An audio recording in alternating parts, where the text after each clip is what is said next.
সংসারের দীর্ঘদিনের অভাব অনটন, খুব কষ্ট মধ্যে আছেন।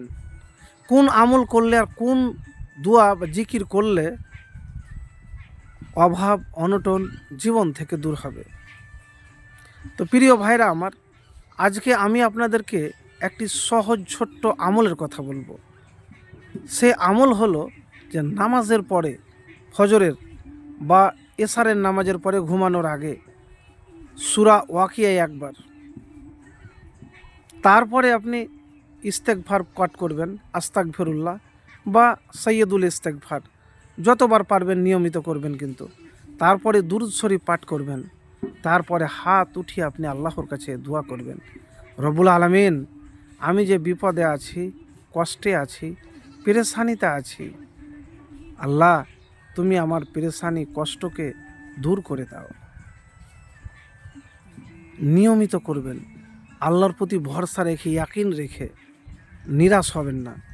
আর একটি জিকির নিয়মিত 100 বার বা 41 বার বা যতবার আপনি নিয়মিত করতে পারবেন, সেটি দিনে হোক বা রাত্রে হোক, ফজরের নামাজের পরে হোক, ঘুমানোর আগে হোক, আজানের পরে হোক, তাহাজ্জুদের নামাজের পরে হোক, কিন্তু নিয়মিত পাঠ করতে হবে।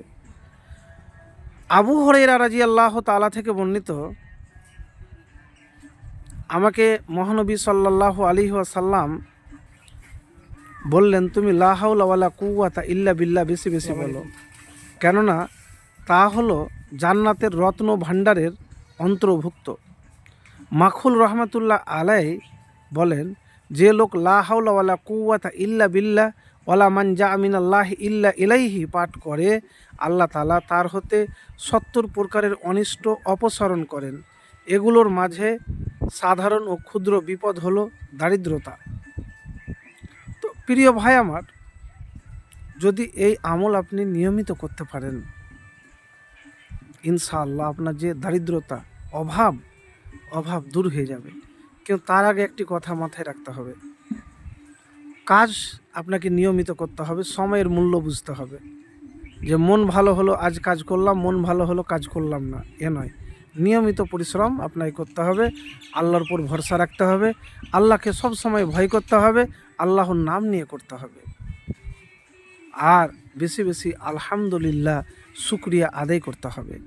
তো প্রিয় ভাইরা আমার, অনেকেই বলে যে অনেক তো ভিডিও দেখি বা শুনি, দোয়া পাঠ করি, তো আমার অভাব দারিদ্রতা দূর হয় না কেন? আমার তো মনে হয় আরও দরিদ্রতা। ভাই আমার, বন্ধু আমার, দুনিয়াতে যখন আপনি কাজ করেন আর সে কাজ যদি পারফেক্ট না হয়, মূল্য দিবে?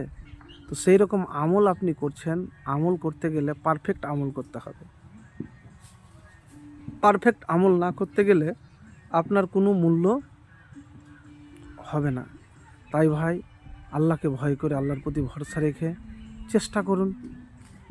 যদি কবুল হয়ে যায় তো সব আপনার অভাব অনটন দূর হবে, গায়েবী রিজিক আসবে, আপনি কল্পনা করতে পারবেন না।